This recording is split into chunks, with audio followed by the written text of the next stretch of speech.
Pameran tentang rumah-rumah yang kami desain semasa waktu pandemi.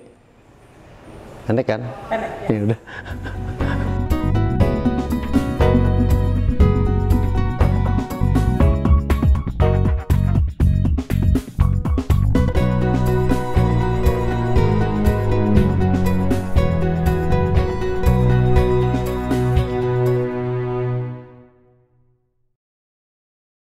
Saya ingin menceritakan bagaimana kantor kami bertahan hidup, di mana kami tarik-menarik ya, antara kita harus dapat proyek, tapi kita juga harus punya idealisme. Idealisme tentang bagaimana rumah itu tetap hemat energi, jangan merusak lingkungan, kemudian tetap indah. Kalau kita terlalu keras, pasti nanti kliennya kabur. Tarik ulur itu menurut saya cukup berat buat saya, makanya saya pikir pameran ini kayaknya menarik untuk diangkat. Proyek-proyek rumah yang terbanyak selama kami berpraktek adalah di masa pandemi ini gitu loh. Jadi kami menceritakan sekitar 23 proyek dengan beberapa renovasi dan yang lainnya baru. Jadi si proyeknya sendiri juga dalam stage yang beragam ya, ada renovasi, ada baru, ada villa, ada rumah tinggal mereka sehari-hari. Iya, ada yang terusnya nggak jadi, tapi 60% udah dibangun kayak gitu. Okay. Iya. Pandemi ini dihitungnya dari Maret. Iya, Maret lockdown.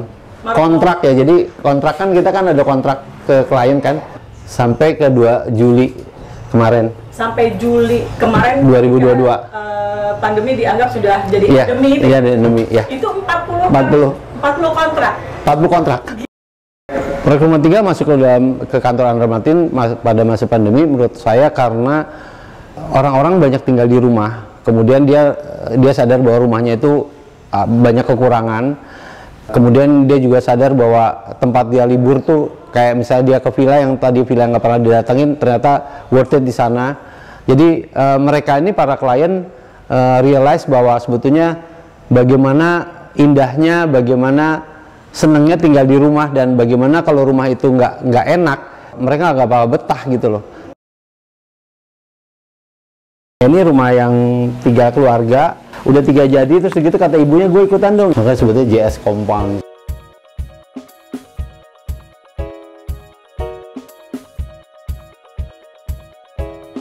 Kenapa bangunan ini akhirnya bentuknya kayak gini? Karena satu, karena benar-benar emang feng shui. Yang keduanya, saya pengen banget mempertahankan pohon-pohon. Jadi bagaimana pohon dipertahankan, tapi feng shui dari yang punya rumah juga harus diindahkan. Makanya di sini ada courtyard, di sini dicoak begini.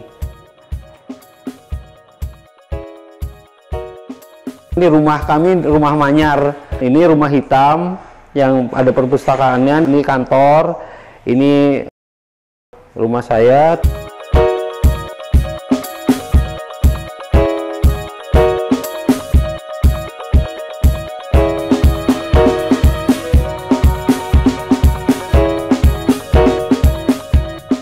Kalau boleh tahu, apa bedanya rancangan rumah sebelum pandemi dan selama masa pandemi ini?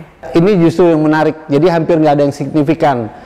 Nggak ada yang signifikan dari sesuatu yang baru, nggak ada signifikan juga dari kami untuk mendesain sesuatu yang beda. Hampir semuanya sama. Apakah memang dari sebelum pandemi kami udah sampai di level dimana memang harusnya seperti itu, atau justru memang kami yang stagnan?